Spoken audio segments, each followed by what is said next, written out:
The Great Hall of the Galactic Council was filled with fear. Hundreds of alien beings sat in their floating chairs, all talking at once. Their voices mixed together in a loud noise that hurt the ears. Above them, huge screens showed pictures that no one wanted to see. Burning planets, dead ships floating in space. Entire star systems turned to ash. Admiral Taixu stood at the center of the room. His blue skin looked pale under the bright lights. He had been fighting wars for over 50 years, but he had never seen anything like this. The Vortex Swarm was destroying everything in their path. "Show them the numbers," Taixu said to his aide. The screens changed. New numbers appeared in red letters. "Big scary numbers. 47 fleets destroyed," Taixu said. His voice was quiet, but everyone could hear him. "Over 2 million ships lost. 15 billion lives gone." Commander Hana stood up from her seat. She was from the Crystal People, and her body looked like living glass. When she spoke, her voice shook with fear. "The Vorthak ships are not normal," she said. "They are alive. They grow and change. When we shoot them with our plasma guns, they learn. They change their skin to stop our weapons. When we use our laser cannons, they grow new parts that turn our own power against us." Elder Wunho slammed his forearms on his desk. He was old even for his long-lived people. His gray skin was covered in scars from many battles. "There has to be something we can do," he shouted. "We are the most advanced species in the galaxy. We have weapons that can crack planets. We have shields that can stop stars. How can these bugs be winning?" More voices joined in. Everyone was scared. Everyone was angry. The Crystalline Collective had lost their homeworld last week. The Andromedan Defense Force had lost half their ships. The Centauri Republic was moving their entire population to hidden planets. "They adapt too fast," said General Kehoe from the Tau Ceti Alliance. "We throw everything we have at them. They take our weapons and make them useless. Then they come back stronger." "What about the quantum bombs?" asked someone from the back. "Absorbed and redirected," Taixu replied. "They turned our own bombs against our ships." "The plasma storms?" "They ate the energy and grew bigger." "The gravity weapons?" "They learned to bend space around themselves." The room fell quiet. Everyone was thinking the same thing, but no one wanted to say it. They were going to lose. The greatest civilizations in the galaxy were going to be eaten by space bugs. That's when Counselor Bin stood up. Bin was human. His people had only joined the Galactic Council 6 months ago. Most of the other aliens still thought of humans as children playing with fire. They had no plasma weapons, no energy shields, no quantum anything. They still used chemical rockets and metal bullets. "There is one thing we have not tried," Bin said. The room got even quieter. Some aliens looked confused. Others looked annoyed. What could these primitive humans possibly suggest? Admiral Taixu tried to be polite. "Counselor Bin, we appreciate your concern, but this is a matter for advanced military minds. Your people are brave, but you lack the technology to—" "We have been watching your enemy," Bin interrupted. "We have been studying them. And we think we know why you keep losing." Elder Wunho made a sound like laughing, but it was not happy. "Young human, we have computers that can think faster than your entire planet. We have scientists who have lived longer than your species has had spaceflight. What could you possibly know that we do not?" Bin walked to the center of the room. He was not tall like the Andromedans. He was not strong like the Tau Cetians. He was not smart like the Crystal People. But when he spoke, his voice was calm and sure. "You all think the same way," he said. "When the Vorthak adapt to your plasma weapons, you build better plasma weapons. When they learn to stop your energy attacks, you make stronger energy attacks. You are trying to outsmart them at their own game." "And what would you do differently?" asked Commander Hana. "We would not play their game at all," Bin said. He pressed a button on his small device. A new picture appeared on the screens. It showed a human ship. It looked rough and simple next to the smooth alien vessels. It had big ugly guns sticking out from its sides. "These are kinetic weapons," Bin explained. "They do not use energy. They do not use plasma or lasers or quantum fields. They just throw very heavy things very fast." The room was silent for a moment.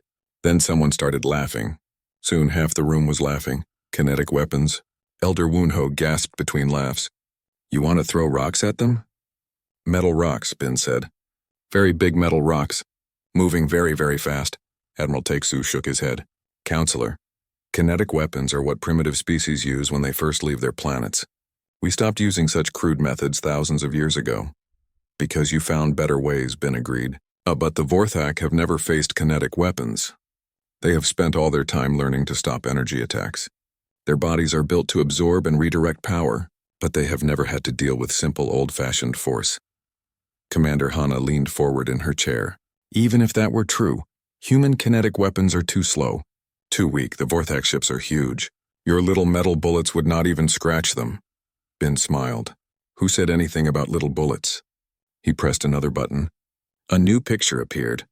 This one showed a different kind of human weapon. It was longer than 3 football fields. It looked like a giant metal tube. This is a railgun, Ben said. It uses magnetic fields to throw metal bars at 12% of light speed. Each bar weighs 2 tons. The laughter stopped. You see, Ben continued, while you were all building more complex weapons, we were making simple weapons work better. Much better. Elder Wunho was not laughing anymore. Even so, you only have a few ships. The Vorthak have thousands. We have 47 ships ready to fight, Ben said. Each one carries enough kinetic weapons to crack a moon. Admiral Taiksu looked at the human for a long moment. Around the room, the other aliens were talking quietly among themselves. They had tried everything else. Everything had failed. What are you asking for? Taiksu said finally. One chance, Ben replied. Let us try our way. If we fail, you have lost nothing. But if we succeed, you really think you can stop them? Commander Hana asked. Ben looked around the room at all the scared, desperate faces. These were the most advanced beings in the galaxy, and they were all out of ideas. We do not know if we can stop them, he said honestly, but we know something you do not. Sometimes the oldest way is still the best way. Admiral Deho stood on the bridge of his ship and looked out at the human fleet. 47 warships floated in the darkness of space, all pointing toward the same destination. Each ship was painted in dark gray metal. They looked simple compared to the fancy alien vessels, but Deho knew they were deadly. His ship was called the UES Incheon. It was the biggest and strongest ship in the human fleet. Along its sides were the railguns, huge metal tubes that could throw heavy objects faster than anything else in the galaxy. Behind him on the bridge, his crew worked at their stations. They moved quickly and quietly like a machine made of people. Admiral, said Captain Mi-young over the radio. Her voice came from the destroyer UES Busan, floating 2 kilometers away. All ships report ready for battle. The alien observers are talking a lot. Deho almost smiled. The Galactic Council had sent representatives to watch the human fleet. They were riding on different human ships and they kept asking questions about everything. Most of their questions were complaints. What are they saying now? Deho asked. They want to know why we do not have energy shields, Mi-young replied. They say our ships will be destroyed in the first attack. Lieutenant Yeon looked up from her communication station. She was young, but she was good at her job. Sir, the crystalline observer on our ship asked me 3 times why our weapons are so primitive. She seems confused that we still use nuclear missiles. Commander Chan turned from his tactical screen. He was Deho's second in command and had been fighting beside him for 10 years. The observers do not understand our strategy, Admiral. They keep saying we should use plasma weapons or quantum torpedoes. Let them talk, Deho said. They will understand soon enough. He walked to the big screen that showed the tactical situation. Red dots marked where the Vorthak fleet was moving.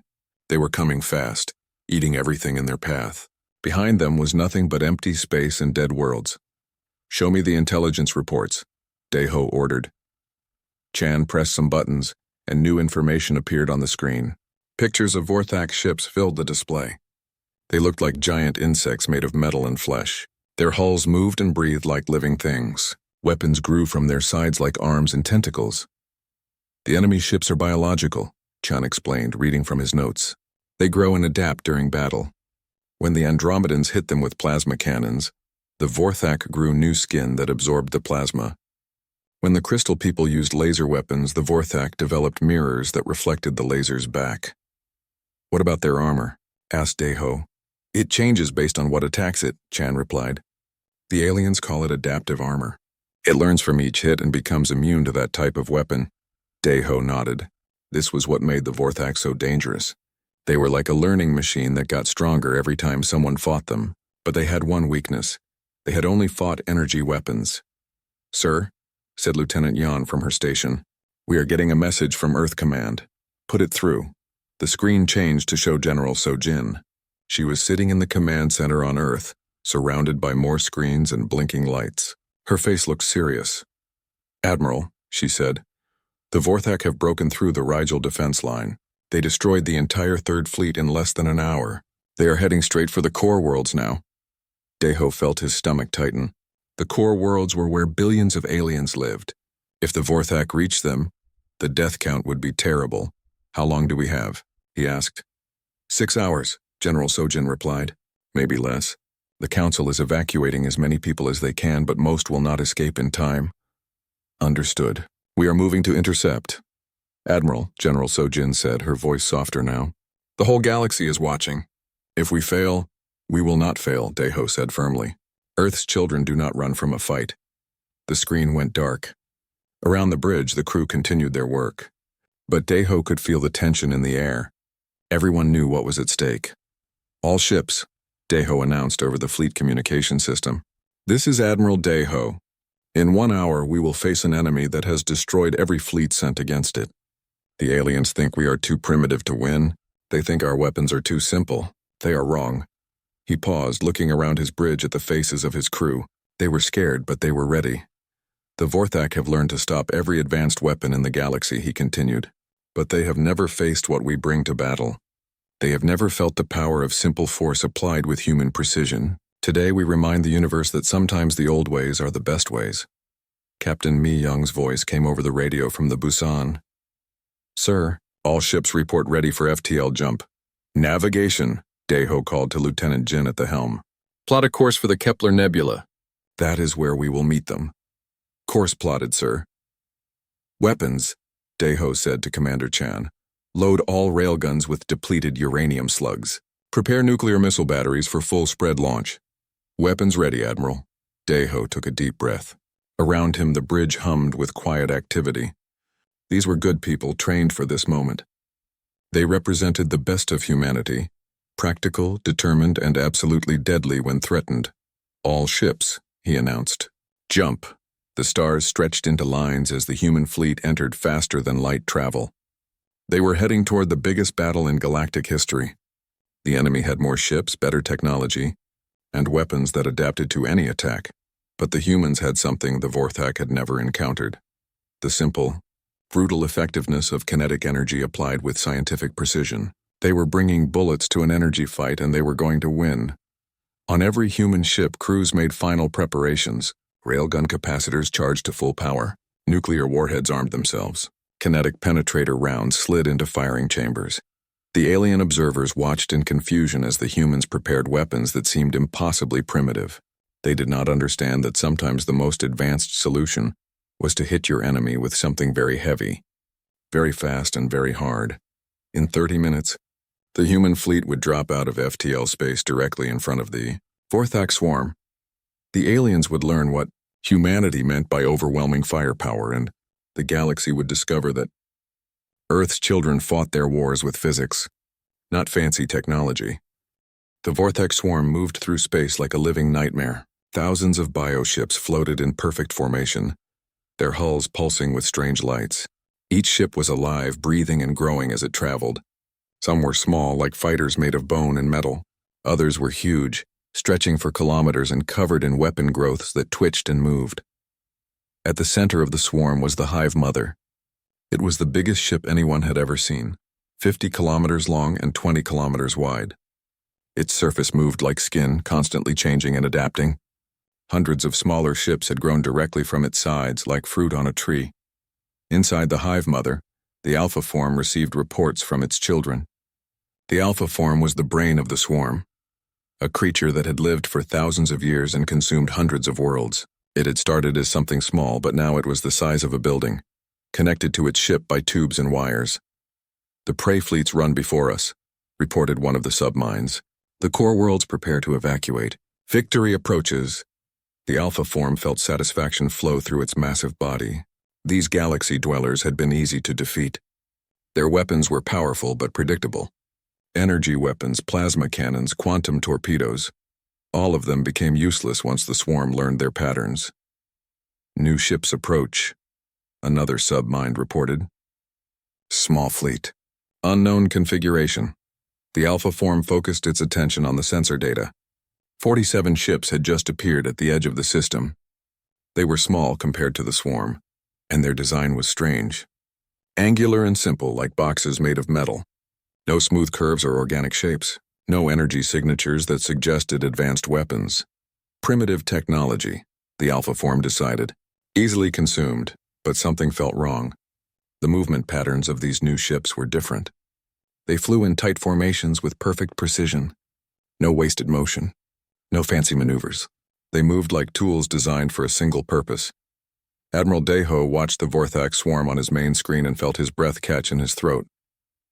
The pictures from the intelligence reports had not prepared him for the reality. The enemy ships were massive and clearly alive. He could see weapon growths turning to track his fleet.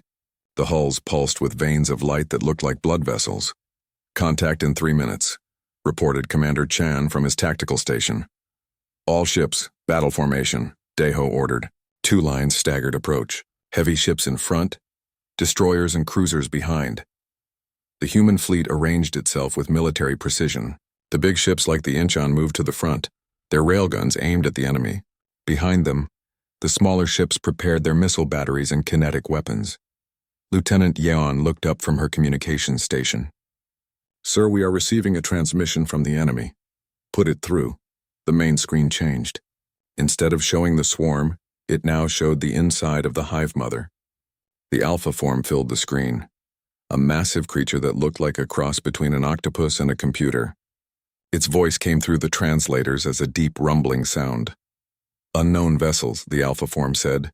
"You will be consumed. Your technology will be absorbed. Your species will feed the swarm. Resistance is futile. You will be added to our collective." Around the bridge, the human crew continued working. No one looked scared. They had heard worse threats from pirates and terrorists. This was just another enemy that needed to be destroyed. "Open a channel," Deho ordered. "Channel open." "Sir?" Jan replied. Admiral Deho stood in front of the main screen looking directly at the alien creature. His voice was calm and professional, like he was ordering lunch. "Vorthak swarm," he said. "This is Admiral Deho of the Human Defense Force. You have invaded peaceful systems and killed innocent people.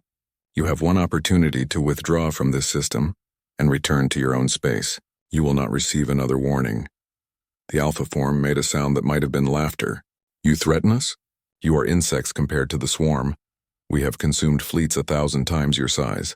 Your primitive weapons cannot harm us." "We shall see," Deho replied, and cut the transmission. On the Vorthak ships, the Alpha form gave orders to its children.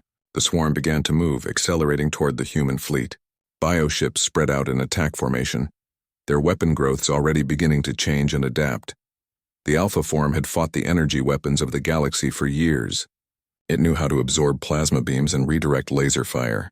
Its ships could eat quantum torpedoes and grow stronger. These new ships would be no different. "Begin adaptation protocols," the Alpha form commanded. "Prepare to absorb their energy weapons." The swarm's bioships began changing their hull composition, preparing for the usual barrage of plasma and lasers. Specialized organs grew along their sides, ready to capture and redirect whatever energy these primitives could throw at them. 1 kilometer separated the two fleets. The Vorthak ships moved forward with confidence, their adaptive armor already shifting to counter expected energy attacks. On the bridge of the Incheon, Admiral Deho watched the enemy approach. His crew was ready. Every weapon was loaded and aimed. The railguns hummed with stored energy, ready to accelerate their metal slugs to incredible speeds. "Range?" he asked. 800 kilometers and closing, Commander Chan reported. "All ships, weapons free," Deho announced over the fleet channel. "Target the largest ships first. Show them what kinetic energy looks like." The Vorthak bioships came within optimal firing range, their adaptive armor fully prepared for energy weapons. The Alpha form felt confident. These aliens would learn the same lesson as all the others. Resistance was futile. What happened next changed everything the galaxy thought it knew about warfare. The human ships did not fire beams of energy. They did not launch plasma torpedoes or quantum missiles. Instead, they unleashed something far more primitive and infinitely more devastating. The Incheon's main railgun fired first. The magnetic coils along its barrel energized in sequence, accelerating a 2-ton depleted uranium slug to 12% of light speed. The projectile crossed the distance between the fleets in less than 3 seconds. The Vorthak bioship it hit had no time to adapt. Its armor, designed to absorb and redirect energy, could only watch helplessly as 36,000 kilometers per second of pure kinetic force punched through its hull like it was made of paper. The slug passed completely through the ship and out the other side, creating a tunnel of destruction that ran from bow to stern. The bioship's organic systems, unable to cope with such massive physical trauma, began shutting down immediately. Then the slug's kinetic energy transferred to the ship's structure. Physics took over. The bioship exploded from the inside out, torn apart by forces its adaptive systems had never encountered. On the Hive Mother, the Alpha form felt one of its children die. But that was impossible. The ship's adaptive armor should have stopped any attack. "Report," it demanded. "Unknown weapon type," came the reply from a submind. "Not energy-based. Physical projectile. Kinetic impact." The Alpha form felt something it had not experienced in centuries: confusion. Kinetic weapons? These aliens were using kinetic weapons? That was technology so primitive that most civilizations abandoned it before they even left their home planets. But there was no time to think. More human ships were firing. The battle became a nightmare for the Vorthak swarm in seconds. Captain Mi Young watched from the bridge of the UES Busan as her destroyer's weapons came online. The ship's kinetic artillery batteries rotated into position, each one loaded with tungsten penetrator rods.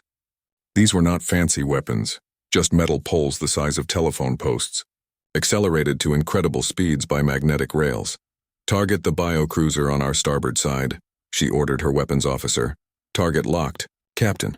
"Fire." 6 penetrator rods launched from the Busan's guns simultaneously.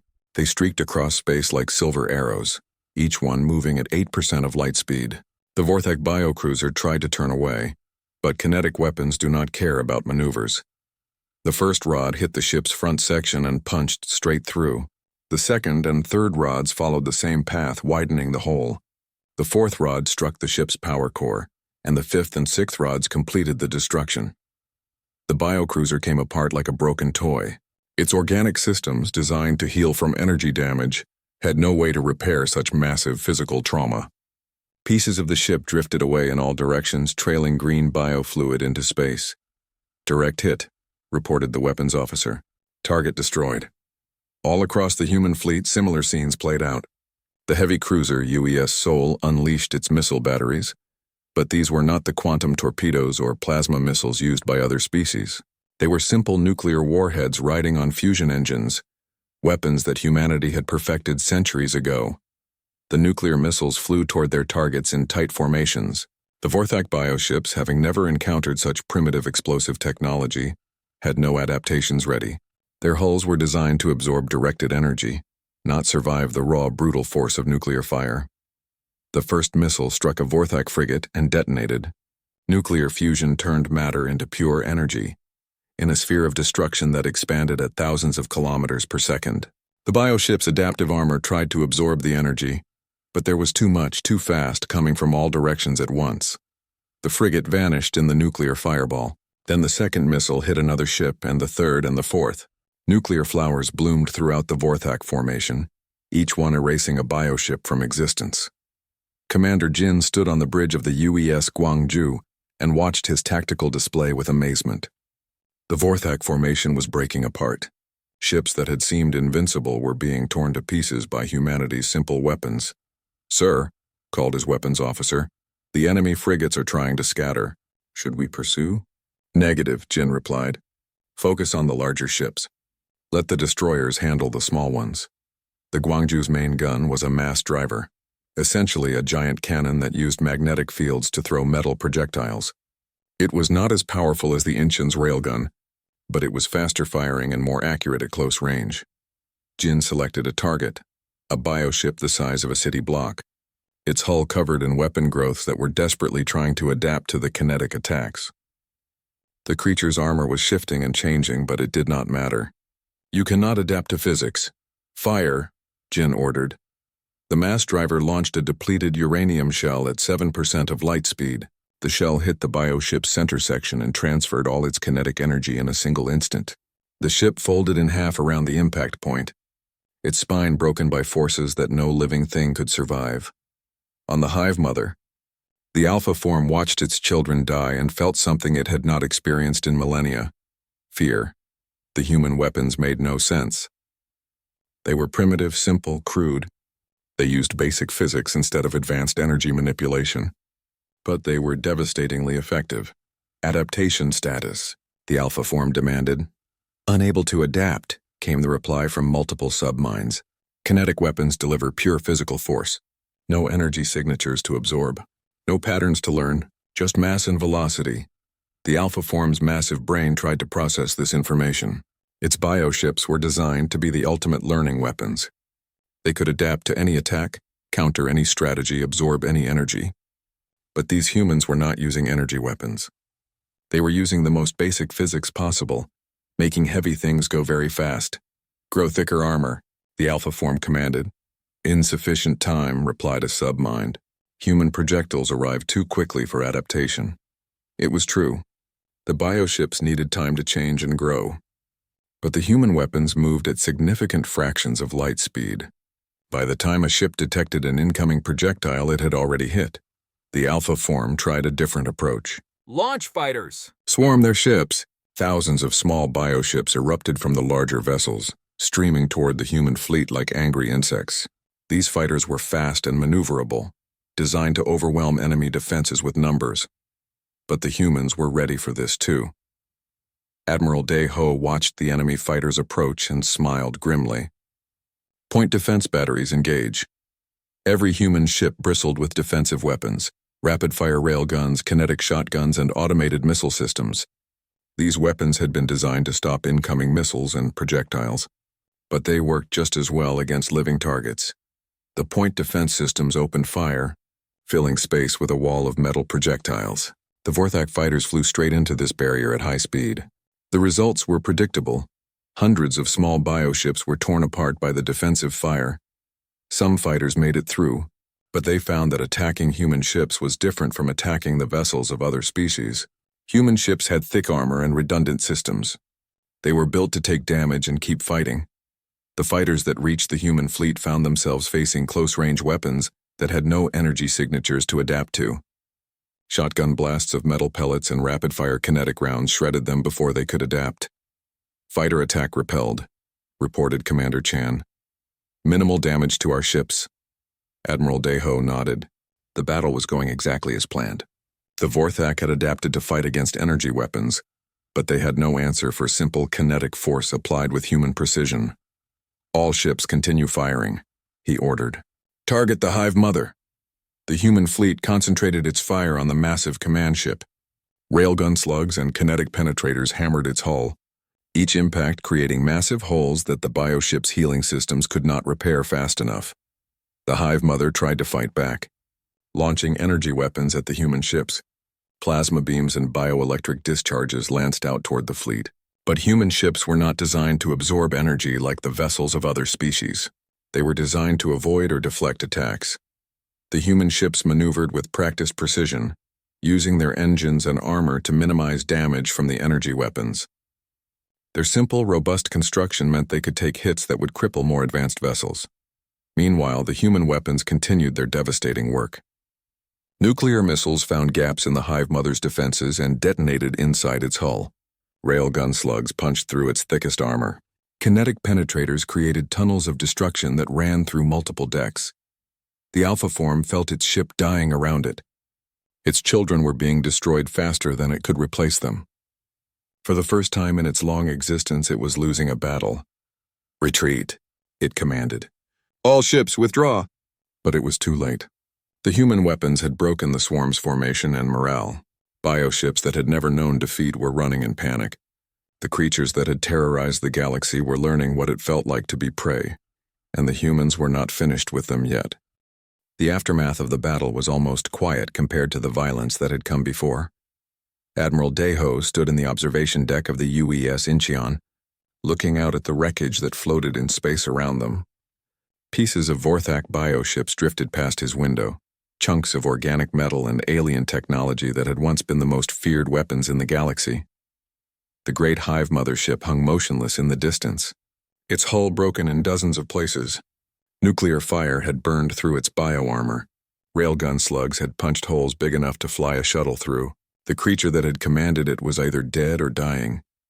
Casualty report, Daeho asked Commander Chan. Chan looked up from his tablet with something like amazement in his eyes. 3 ships with minor damage, 17 crew members with injuries, no deaths. And the enemy? Complete destruction of their advanced fleet. We count over 2,000 bioships destroyed or disabled. The survivors are retreating toward the rim at maximum speed. Daeho nodded slowly. In 37 minutes of combat, the human fleet had accomplished what the combined forces of the galaxy could not do in 3 years. They had broken the Vorthak swarm. "Sir," called Lieutenant Yan from her communication station, "we have incoming transmissions from all over the galaxy. The Galactic Council, Earth Command, News Services, military observers. Everyone wants to talk to us." "Put Earth Command through first." The main screen flickered to life, showing General So Jin sitting in her command center. Behind her, Daeho could see dozens of staff officers working at their stations. The general looked like she could not quite believe what she was seeing. "Admiral," she said, "we monitored the entire battle. The Council observers are calling it impossible. They want to know how we defeated an enemy that had adapted to every weapon in the galaxy. We gave them something they could not adapt to." Daeho replied simply, "Pure kinetic force applied faster than they could react." Captain Mi-young's voice came over the fleet communication channel. "Admiral, the alien observers on our ships are requesting immediate debriefings. They seem very excited about our weapons technology." Daeho almost smiled at that. For months, the aliens had looked down on humanity's primitive weapons. Now they wanted to learn everything about kinetic warfare. "Tell them we will be happy to share our knowledge," he said. "But first, let's make sure the job is finished." He turned to Commander Chan. "Status of the Hive Mother?" "Life signs are failing. The creature inside is badly wounded but still alive." "What are your orders?" Daeho thought for a moment. "The smart thing would be to destroy the ship completely, but the Alpha form might have valuable information about other Vorthak forces, and showing mercy might be important for future relations with the galaxy. Prepare a boarding party," he decided, medical team included. "If we can save the creature, we will, but keep our weapons ready." An hour later, Daeho found himself floating in the damaged corridors of the Hive Mother, wearing a spacesuit and followed by a team of Marines. The bioship's interior was like nothing humans had ever seen. Walls that pulsed like arteries, floors that felt soft underfoot, air that glowed with bioluminescent particles. They found the Alpha form in the ship's central chamber, connected to its vessel by thousands of tubes and wires. The creature was massive, the size of a small building but clearly dying. Its bioelectric field flickered weakly as they approached. "Why?" the Alpha form asked, its voice transmitted through the ship's communication system. "Why do you not finish what you started?" Daeho removed his helmet, breathing the ship's strange atmosphere. It smelled like flowers and electricity. "Because the war is over," he said. "You lost. Your fleet is destroyed, but that does not mean you have to die." The Alpha form's huge eyes focused on him with difficulty. "Your weapons. They make no sense. Primitive kinetic force. How did you know it would work?" "Because we think differently than the rest of the galaxy," Daeho explained. "When everyone else built more complex weapons, we made simple weapons work better. When you adapted to energy attacks, we used physics instead. But kinetic weapons are what primitive species use," the Alpha form protested. "We dismissed them as harmless." "That was your mistake," said Commander Chan, who had followed Daeho into the chamber. "You spent so much time learning to counter advanced weapons that you forgot about basic ones." Dr. Yu, the fleet's chief medical officer, was scanning the Alpha form with her instruments. "Admiral, this creature is badly injured but stable. With proper treatment, it should survive." "Do it," Daeho ordered, "and prepare a secure transport. The Council will want to question it."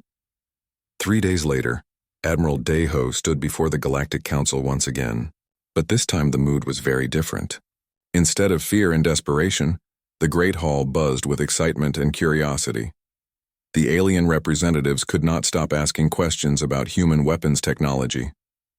They wanted to know everything: how the railguns worked, how the humans had developed such powerful kinetic weapons, how they had known that simple physics would defeat the adaptive bioships. The answer is simple, Deho explained to the assembly. While you were all competing to build more advanced weapons, we focused on making basic weapons as effective as possible. We improved our kinetic technology instead of abandoning it. Elder Wunho raised one of his forearms. But why did you not develop energy weapons like the rest of us? We did develop them, Admiral Taixu replied. He had been working with the human military since the battle, trying to understand their methods. But humans keep their old weapons too.